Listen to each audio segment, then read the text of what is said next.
بفرمایید.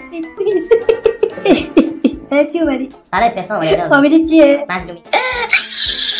شرکت ما هم مثل اسم تو مظلومه. آقای مظلومی میدونی شرکت ما توی چه شرایطی هست؟ حس میکنم اوضاع کمی مساعد نیست.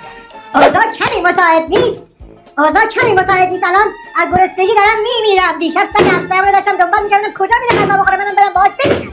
حاضر میگی کمی؟ فهمیدی شرایطو؟ بله بابا فهمیدم. متاسفانه شرایط خوبی نداری.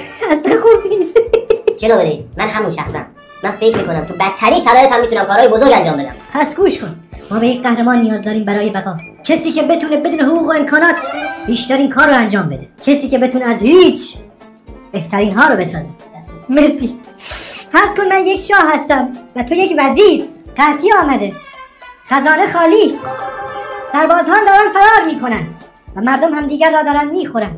حالا بگو ببینم تو میخوای چیکار بکنی؟ اول سعی میکنم آرامش خودم رو حفظ کنم. آرامش خود را حفظ کنم؟ میگویم خزانه خالی است. مردم دارن همدیگر را میخورن. سربازان فرار کردند. سپاس. نه آقا شما رد شده ای.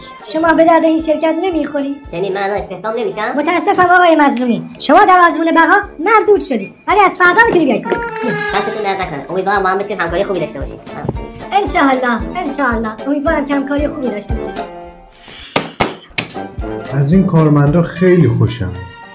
هر کارشون میکنی بازم میخوان استخدام بشن و کار بکنن. ندیمه آن دستمال منو بیاور. سپاس.